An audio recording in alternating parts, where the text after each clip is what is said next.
اللہ تبارک و تعالیٰ کی طرف سے جب کسی عبادت کی توفیق ہو جاتی ہے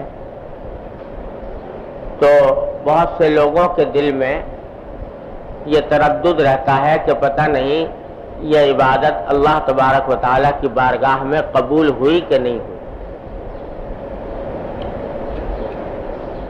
اور اسی تردد میں پریشانی بھی بعض اوقات ہو جاتی ہے کہ عبادت تو ہو گئی لیکن پتہ نہیں اللہ تبارک و تعالیٰ کے ہاں قبول ہوئی یا نہیں ہوئی۔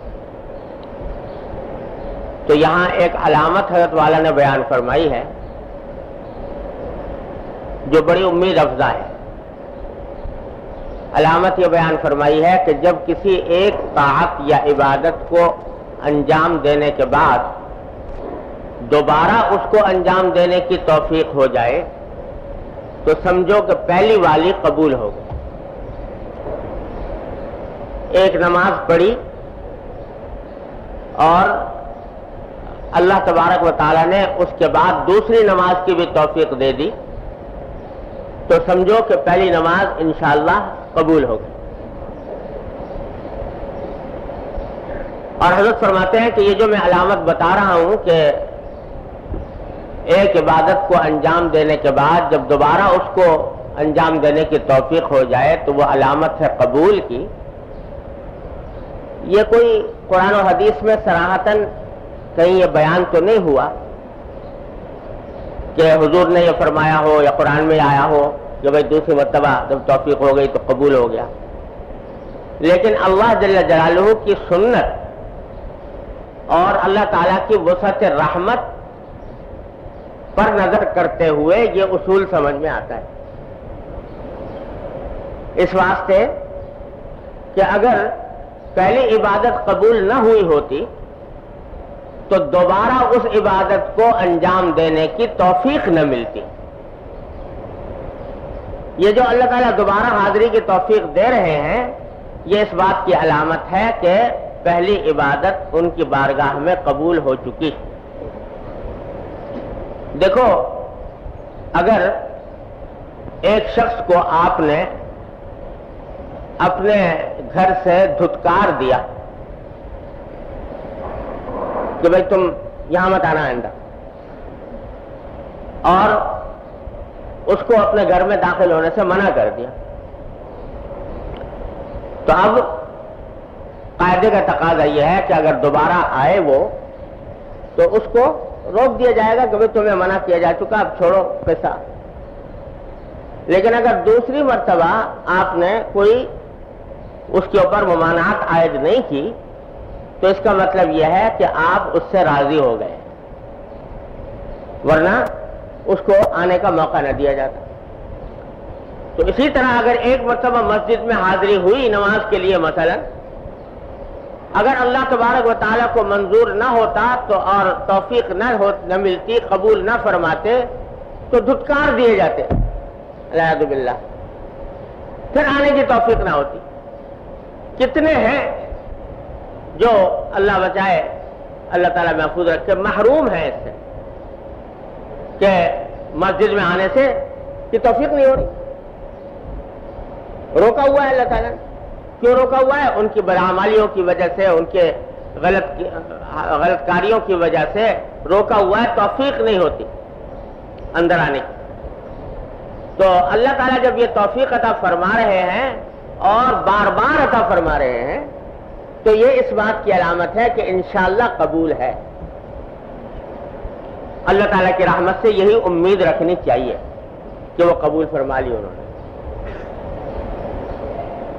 اور یہ تو ان عبادتوں کے بارے میں ہے جو بار بار انجام دی جاتی ہیں، جیسے نماز ہے، 5 وقت آدمی مسجد میں جاتا ہے، یا ذکر ہے بار بار انسان کرتا ہے، یا تلاوت ہے بار بار انسان کرتا ہے۔ تو جب ایک مرتبہ تلاوت کے بعد دوبارہ تلاوت کی توفیق ہوئی، معلوم ہوا کہ پہلی تلاوت قبول ہو، تو یہ تو ان کے بارے میں ہے۔ بعض عبادتیں ایسی ہیں جو آدمی بار بار انجام نہیں دیتا،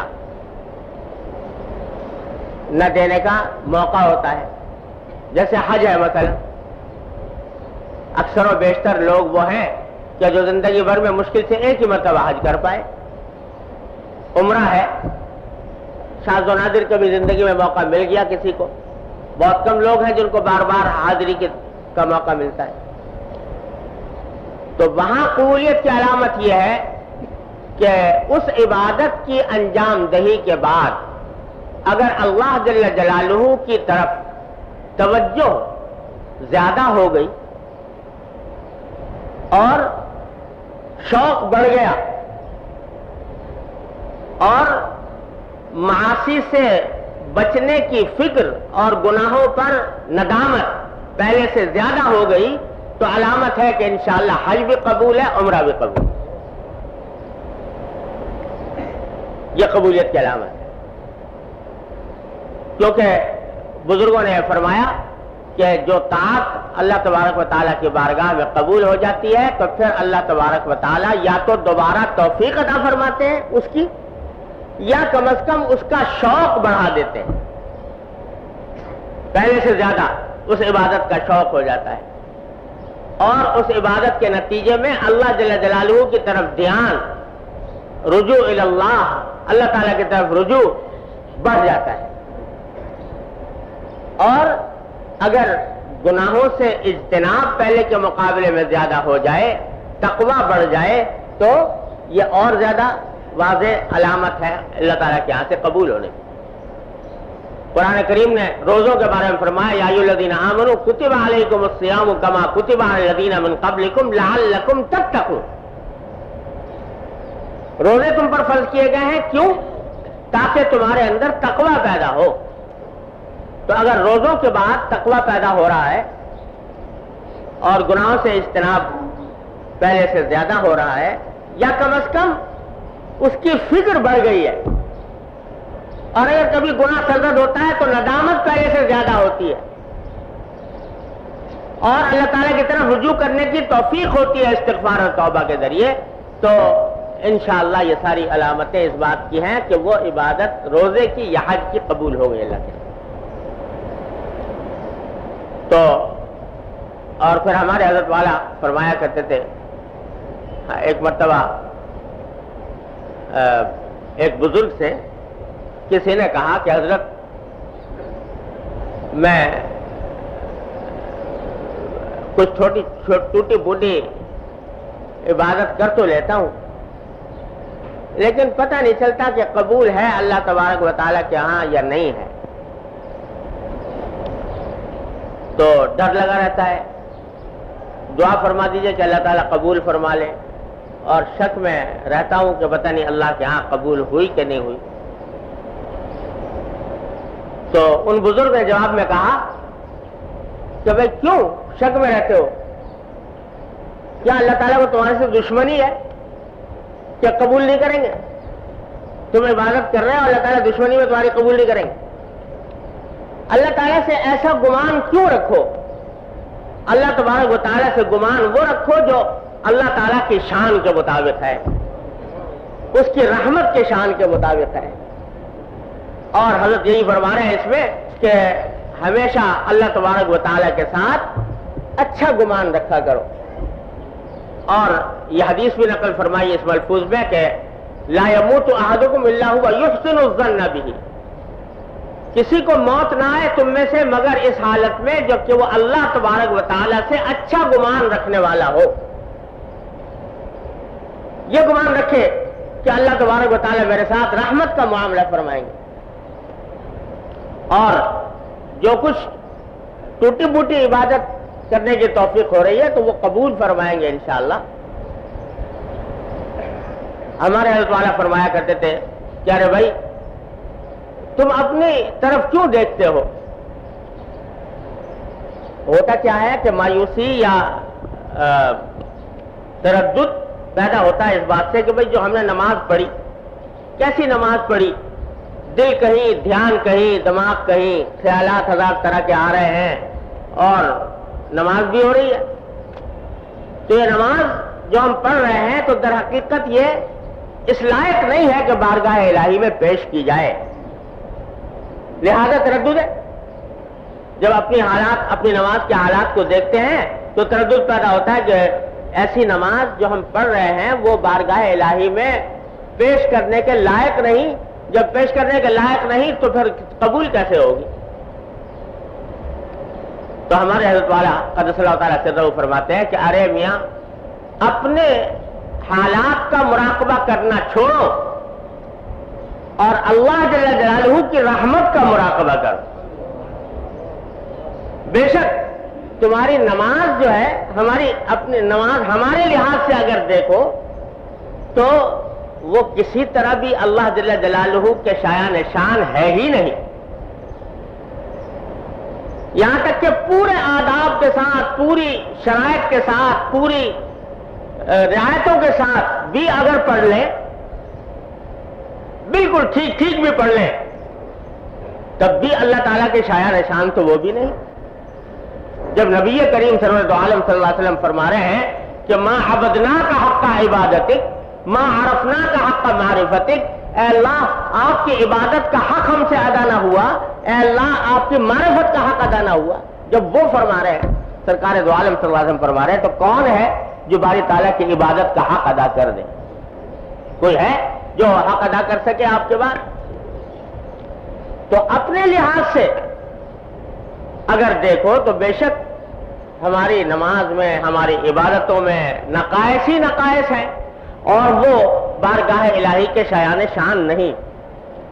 لیکن ہم اپنے نقائص کو دیکھیں یا اللہ جل جلالہ کی رحمت واسعہ کو دیکھیں. تو حضرت فرماتے ہیں کہ جب اللہ تبارک و تعالیٰ توفیق عطا فرما دے کسی طاعت یا عبادت کی، تو اس پر شکر ادا کرو کہ اللہ نے یہ توفیق بخش دی. پتہ نہیں کتنے ہیں جو محروم رہے. ہاں، میرے لحاظ سے بے شک یہ باری تعالیٰ کی بارگاہ میں پیش کرنے کے لائق نہیں تھی، لیکن بارگاہ الہی ایسی رحمان و رحیم کی بارگاہ ہے کہ وہ ہماری اس نقائص سے بھری ہوئی عبادتوں کو بھی اپنے فضل و کرم سے قبول فرما لیتے ہیں، بشرطے کے دل میں اخلاص ہو. اللہ کے لیے کر رہے ہو، اخلاص کے ساتھ کر رہے ہو، اور اپنی سی کوشش پوری کر رکھی ہو، جو طریقہ ہے وہ طریقہ اختیار کر لیا ہو صحیح طریقے پر، پھر جو اس میں نقائص رہ گئے، اس میں جو خامیاں رہ گئی، تو وہ اللہ تبارک و تعالیٰ کی رحمت سے امید ہے کہ وہ معاف فرمائیں گے، اپنی رحمت واسعہ کے ذریعے معاف فرمائیں گے. اللہ سے ہمیشہ یہ امید رکھنی چاہیے. اور اس کا بہترین طریقہ پہلے بھی بار بار عرض کیا ہے، ہمارے حضرت والا فرمایا کرتے تھے کہ جب کسی عبادت کی توفیق ہو جائے تو پہلے تو اس پر شکر ادا کرو. اے اللہ آپ کا شکر ہے کہ آپ نے یہ توفیق ادا فرما دی. یہ نماز اگر پڑھ لی تو اللہ آپ کا شکر ہے، الحمدللہ، یا اللہ آپ نے توفیق دے دی، آپ کا شکر ہے. اور دوسرے کا استغفر اللہ، اے اللہ میں آپ سے مغفرت مانگتا ہوں کہ آپ نے تو توفیق عطا فرمائی تھی، لیکن مجھ سے جو اس میں کوتاہیاں ہوئیں، مجھ سے جو اس میں غفلتیں ہوئیں، میری ذات سے جو اس میں نقائص باقی رہے، اے اللہ اس پر استغفار کرتا ہوں، آپ اپنے فضل و کرم سے ان کو معاف فرما دیجئے اور اپنی بارگاہ میں قبول فرما دیجئے.